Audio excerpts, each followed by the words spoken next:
레닌이나 김일성 같은 공산주의자들은 죽으면 어떻게 합니까? 우리랑은 정반대입니다. 우리는 시신을 화장을 하든지 매장을 해도 되도록 잘 썩도록 매장해요? 아니면 안 썩도록 매장해요? 빨리 잘 썩도록 매장을 하는데 유물사관을 가진 공산주의자들은 아직도 썩지 않도록 그것을 약품에 담가놓는 이상한 일을 하는 것입니다. 왜 그렇습니까?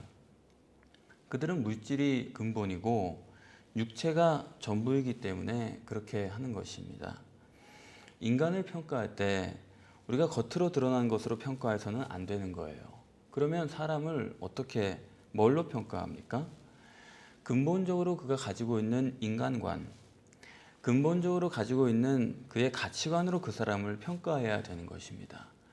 오늘 본문에서 예수님께서는 그것을 개냐 돼지냐 그렇게 말씀하신 거나 마찬가지입니다. 세계에서 이혼율이 가장 높은 나라가 어딘지 아십니까? 그것은 중국입니다. 중국 사람들이 이혼을 대여섯 번씩이나 하는 것을 아무렇지도 않게 생각한다고 합니다. 우리는 한 번 이혼을 하려고 해도 그렇게 힘이 든데 그 사람들은 어떻게 그럴 수가 있느냐? 원래 중국 사람들도 인연이라는 것을 하늘에서 정해준 것으로 생각을 하고 소중하게 여기는 가치관을 가지고 있었습니다. 그런데 그게 변한 것이죠. 그래서 남녀 관계를 소중하게 보는 게 전혀 없어졌습니다. 약육강식으로만 생각을 하기 때문에 남자들은 여성들이 여성미가 없어졌다라고 불만을 하고 여자들은 남자들이 너무 나약해졌다라고 불평을 하는 것입니다. 그래서 종종 중국 사람들 그 자동차 사고 난 걸 보면 깜짝깜짝 놀라는 거예요. 어떻게 그런 식으로 사고가 나며 또 사고 난 사람을 그렇게 방치할 수 있는지 너무나 놀랐습니다. 왜 그런 거냐? 그들은 모든 것이 물질이고 쓸모가 있느냐 없느냐 이런 가치관을 가지고 있기 때문에 사람을 그렇게 대할 수가 있게 된 것입니다. 여러분, 어떤 분들은 중국에 가서 선교를 하면서 중국 사람들이 복음을 순수하게 받아들인다고 하는데 제가 볼 땐 전혀 그렇지가 않습니다. 그들은 듣는 훈련이 되어 있기 때문에 끄덕끄덕은 하지만 전혀 다르게 받아들이고 있는 거예요. 형이상학적인 얘기를 하는데 형이하학적으로만 받아들이고 있는 겁니다. 그렇기 때문에 복음이란 게 전하기만 해서 되는 것이 전혀 아니고 가치관이 너무 못 따라주게 되면 그 복음을 받을 수가 없는 것입니다. 모름지기 인간이 인간되기 위해서는 역시 그의 가치관이고 그의 인간관이에요. 항상 그 사람이 관심을 어디에 두고 있는가 그것을 가지고 사람을 바라보아야 됩니다. 그래서 예수님은 오늘 본문에서 개, 돼지 자체를 말씀하시려는 것은 전혀 아니고 개와 같은 사람, 돼지와 같은 사람을 말씀하시려는 것입니다. 유물사관적인 인간관을 가지고 있는 사람과 창조론적인 인간관을 가지고 있는 사람의 차이는 대단히 큰 것입니다.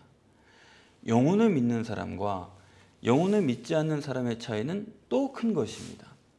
그런 논리로서 예수님은 말씀하신다라고 생각을 합니다. 그런데 하필 그 비유를 개와 돼지로 하셔서 우리에게 문제가 되는 거예요. 성경에서는 개와 돼지 하면 부정적인 동물의 대표 선수입니다.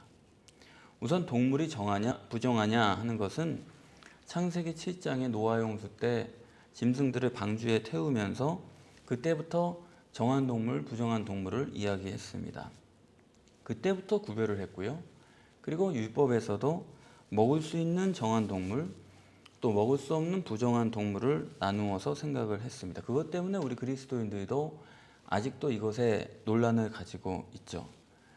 주님께서는 뭐라고 말씀하셨느냐? 하나님이 모든 식물에 대해서는 정하게 하셨다라고 결론을 내셨습니다. 그러나 그것은 음식에 관한 얘기고 여전히 신약에서는 개는 어떠냐? 자기가 토한 것을 도로 먹는다. 돼지는 깨끗이 씻어놔줘도 도로 더러운 데 가서 자기 몸을 눕힌다. 그래서 좋지 않게 보는 겁니다. 베드로서 2장 22절 말씀에 개와 같은 사람이 있고 돼지와 같은 사람이 있다. 죄를 다 뉘우치고도 반복해서 또 죄를 짓는다는 거죠. 그래서 정말 보면 교회에 와서 어떻게 보면 무덤덤한 사람이 더 괜찮은 사람일 수도 있어요. 교회에 와서 눈물 뿌리면서 자기 잘못했다고 하는 사람이 바깥에 나가면 가장 악인이던데요. 회개했으니까 가벼운 마음으로 나가서 앞장서서 악당 노릇을 하는 거죠. 그런 사람은 성경은 개와 돼지와 같은 사람이다, 그렇게 말합니다. 이스라엘 사람들은 그 개와 돼지에 대한 선입견을 그렇게 가지고 있는데 우리는 성경이 없으니까 그럼 우리나라 사람들은 개와 돼지에 대해서 어떻게 생각을 할까요? 사실 개와 돼지가 얼마나 우리에게 유익하고 친근한 동물입니까? 개는 정말로 반려동물이 됐고 얼마나 착하고 충성되고 우리에게 기쁨을 줍니까? 없어서는 안 되는 동물이고, 돼지도 마찬가지죠. 돼지가 식탁에서 빠지면 우리가 먹을 수 있는 게 별로 없을 거예요. 삼겹살 좋아하는 분들이 얼마나 많습니까? 이렇게 유익하고 친근한 개와 돼지인데, 그런데 또 우리 일반적으로 보면 그 개와 돼지를 좋게 말하지는 않습니다.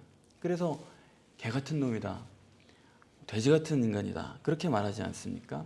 마치 오늘 본문 마태복음 7장 6절에서 주님께서 말씀하신 대로 그게 물리적 인간이 아니라 영적으로 볼 때는 개와 돼지 같은 인간이다, 그렇게 사람들이 알고 말하는 것은 아닌가, 그런 생각을 해봅니다.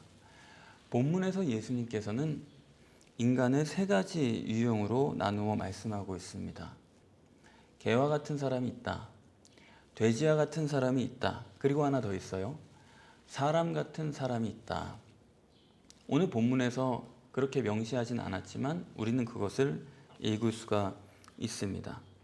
개 같은 사람은 어떤 사람이냐? 오늘 본문에 거룩한 것을 개에게 주지 말며 라고 말씀을 했는데, 이게 무슨 말씀이냐면 거룩한 것을 주어도 괜찮을 것 같이 보이는 사람, 개는 사람과 친근하고 사람에게 충성되고 좋지 않습니까? 그러니까 개란 것은 인본적으로 의인을 말하는 것입니다. 우리 흔히 주석에서 개는 문란하고 개는 표리부동하고 그런 식으로 개가 죄를 상징하는 것으로 얘기를 하는데, 그것은 선입견이고, 오늘 예수님께서 말씀하시는 바로 본문에서는 개는 거룩한 것을 주어도 괜찮을 정도로 그런 훌륭한 사람을 말하는 것입니다. 제가 말하기로는 그것은 바로 종교인이죠.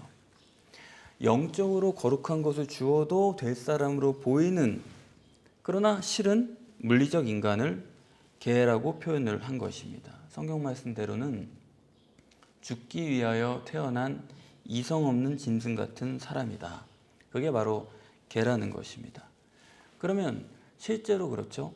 예수님을 죽인 사람이 누굽니까? 빌라도가 아니에요. 지금 보는 그대로 개와 같은 사람입니다. 이스라엘 사람들이, 유대인들이, 대제사장과 바리새인들이 예수님을 죽인 것입니다. 가장 지구상에서 종교적이고 의롭고 그런 유대인들이 예수님을 죽였다는 것은, 이것은 인간에 대한 엄청난 상징이요 메시지인 것입니다. 탕자의 형이 어땠습니까? 그 사람은 의인이었나요? 악인이었나요? 의인인데 그런 의인한테 거룩한 영적 복음을 전해줘도 소용이 없는 겁니다. 동생이 살아 돌아왔다라고 아버지가 기뻐했지만 탕자의 형은 왜 걔한테만 특별한 걸 해줘요? 왜 걔한테만 그런 걸 줘요? 아버지를 원망하고 있잖아요. 그러니까 이 점을 분명히 해야 됩니다.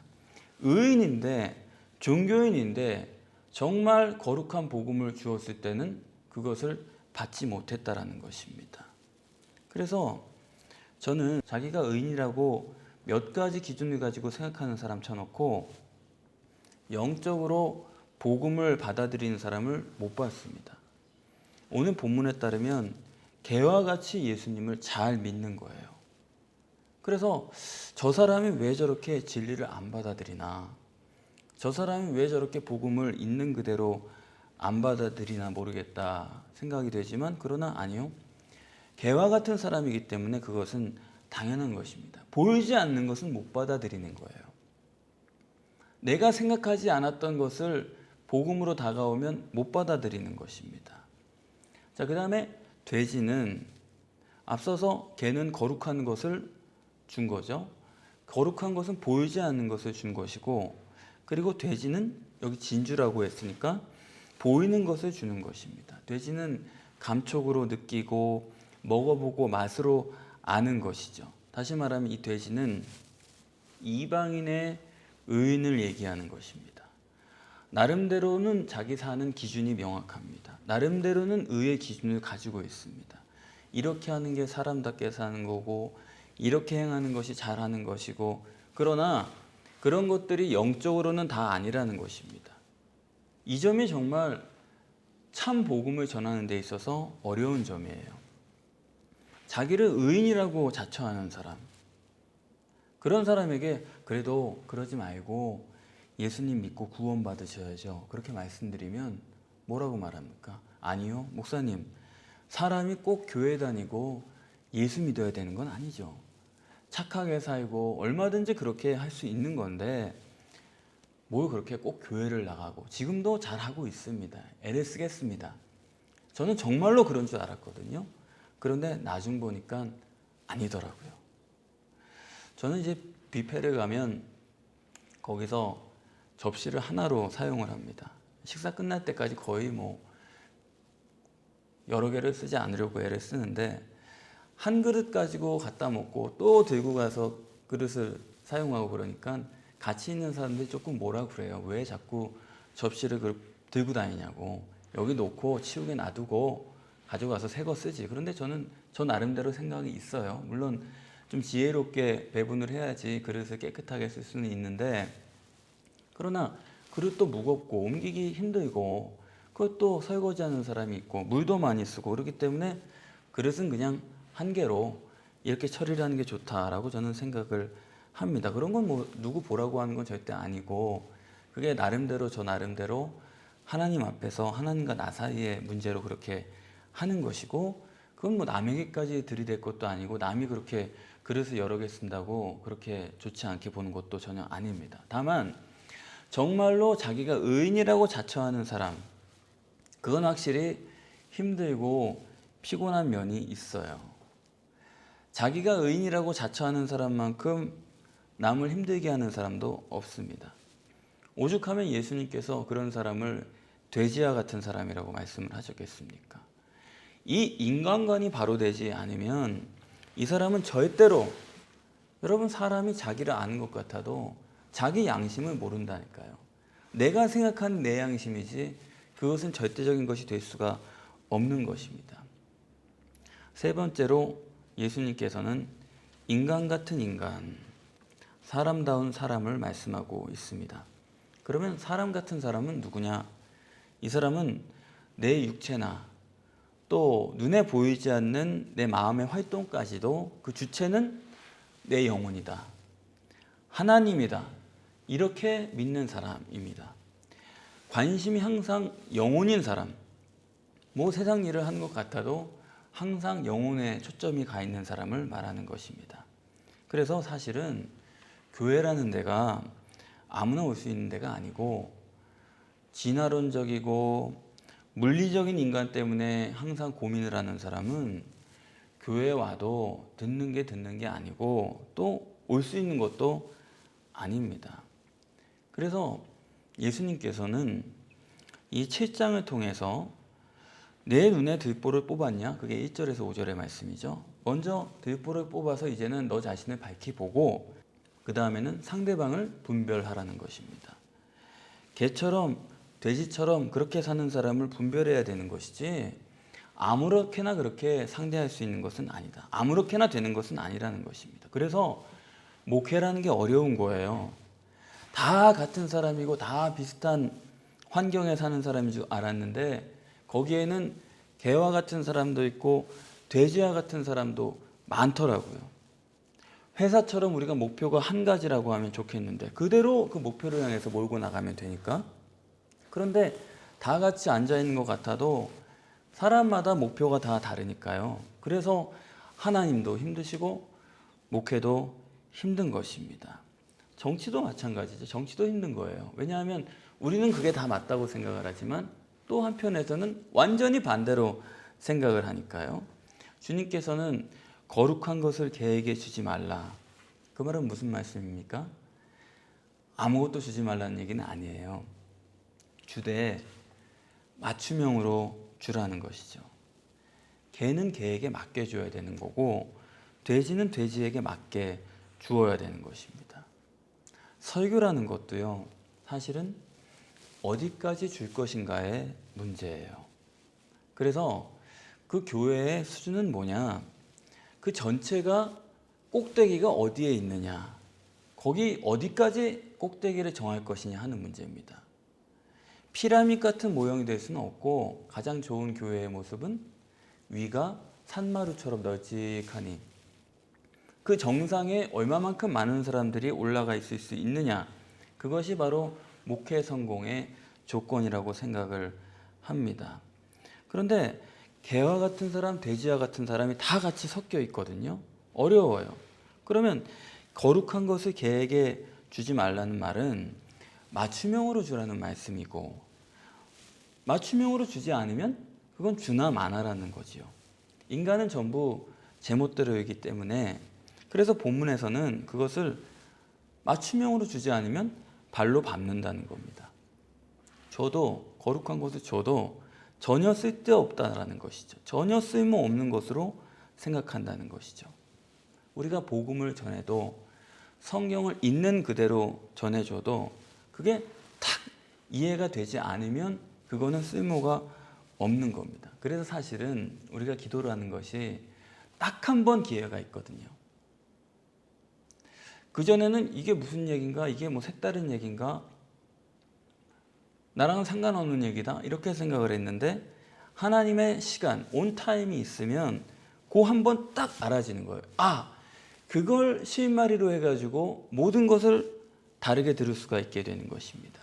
바로 그런 시간을 위해서 우리가 기도하는 것이고, 사실은 그런 사람을 만나야 돼요. 많은 사람이 오는 게 중요한 게 아니고 영적 복음을 복음 그대로 들을 수 있는 그 사람, 그런 사람을 찾아야 되고 그런 사람을 만나야 되는 것이고 그런 사람을 데려와야 되는 것입니다. 그래서 신앙생활에 있어서 가장 중요한 것은 분별이에요. 분별이 중요한 것은 맞춤형하기 때문에 그런 것입니다.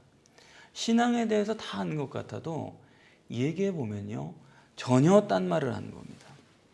그렇기 때문에 맞춤형으로 줘야 되고, 그걸 쓸데없이 여기면 그걸로 그냥 끝나는 게 아니고, 오늘 본문에 따르면 돌이켜 너를 찢는다 그랬습니다. 쓸데없다고 그냥 끝나는 게 아니고 돌이켜 너를 찢는다. 나를 죽인다는 것이죠. 그래서 내가 살기 위해서도 분별력이 바로 돼야 되고, 또 내가 가진 복음을 지키기 위해서, 바울이 말한 것처럼 내 복음이거든요. 다른 복음들이 아니고 내 복음입니다. 내게 주신 하나님의 말씀을 지키기 위해서는 이 부분에 있어서 냉정한 거예요. 본문에 돌이켜 너를 찢을까 염려하라고 써 있는데 원문에는 염려하라는 말은 없습니다. 상할까 염려하라, 그게 아니에요. 돌이켜 너를 찢는다, 그렇게만 말하고 있습니다. 그러니까 돌이켜 찢는다는 것은 그건 뭐 확실하다는 거죠.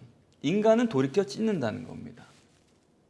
여러분의 옆구리에 칼을 찌를 사람은 절대로 이 복음을 모르는 사람은 아니에요. 제 옆구리에 칼을 찌를 사람은 이 복음을 모르는 사람이 아닙니다. 일반적으로 교회에서도 목사님들에게 칼을 꽂는 사람은 그 교회 중직자들이지 그냥 편안하게 오가는 사람들은 아닙니다. 그러나 그 찌른 사람이 잘못이 있는 건 아니에요. 왜냐하면 그 사람을 분별을 잘 못한 거죠. 거룩한 것을 줘서는 안 되는 사람한테 거룩한 것을 주고, 교회를 만질 수 없는 사람한테 만지게 해주었기 때문에 그런 결론을 내게 된 것입니다. 자, 이제 정리하면, 그러면 정말 거룩한 것을 받을 수 있는 사람은 누구냐? 그게 중요한 거죠. 그러면 거룩한 것을 받을 수 있는 사람은 첫 번째, 하나님을 알고 사람을 아는 사람입니다. 하나님을 모르고 사람을 모르는 사람은 그에게 거룩한 것을 주어서는 안 돼요. 사람이 결국 죽을 운명인데 사람에 대해서 모르는 사람에게 내세에 대해서 말씀하든지 영적인 세계에 대해서 말씀하는 것은 아무런 의미가 없죠. 사람이 어떻게 될 것인지에 대해서 전혀 모르고 사는 사람에게 거룩한 것은 의미가 없는 것입니다. 오히려 이상한 사람 취급을 당하게 되는 거죠. 철없는 사람에게 복음을 말할 수가 없습니다. 둘째로 거룩한 것을 받을 사람은 누구냐? 영혼이 나의 주체임을 알고, 물론 육체가 우선인 우리의 본성을 가지고 있지만 그럼에도 불구하고 영이 나의 주체임을 믿기에 육체적인 본성을 부인하고자 하는 소원을 가진 사람, 그 사람에게 거룩한 것을 줄 수가 있습니다. 육체를 세우려고 하는 사람, 육체 때문에 몸부림치는 사람, 그에게는 거룩한 영적 복음을 줄 수가 없는 거예요. 거룩한 것을 좋아하지 않아요. 줄 필요가 없습니다. 우리는 육체가 필수이기 때문에 육체적인 것을 완전히 배제할 수는 없어요. 그러나 그것은 필수고 수단이지 목적이 될 수는 없는 것입니다. 육체에 매여 살 수밖에 없지만 그것으로부터 자유하고자 하는 소원이 있는 사람이 거룩한 것을 받을 수가 있습니다. 연세가 많다고 해서 되는 게 아니에요. 연세가 많아도 노욕으로 몸부림치는 사람은 거룩한 것을 받기가 어렵습니다. 젊다고 해서 전부 다 육체에 매여 사는 것이 아닙니다. 육체를 부인하고 영원한 것을 소원하는 사람이 젊은이들 중에도 있는 거예요. 바로 그런 사람에게 거룩한 것을 우리가 전해줄 수가 있습니다. 그것을 분별해야 되겠고요. 셋째로, 누가 거룩한 것을 받을 수가 있느냐? 천국을 소원하고 하나님이 소원인 사람, 그 사람에게 거룩한 것을 줄 수가 있습니다. 실제로는 육체가 소원인 사람, 하나님을 믿는다고 하지만 실제로는 육체가 소원인 사람, 거룩한 것을 줄 수가 없어요. 그래서 육체만이 소원인 사람에게 자꾸만 너 자신을 부인하라, 육신을 부인하라, 그렇게 말하면 여러분을 미워하고 여러분을 찢습니다. 복음을 주는 사람을 해칩니다. 그렇기 때문에 하나님을 믿는다고 하지만 실제로는 육체가 소원인 사람에게는 거룩한 것을 줄 수는 없는 거예요.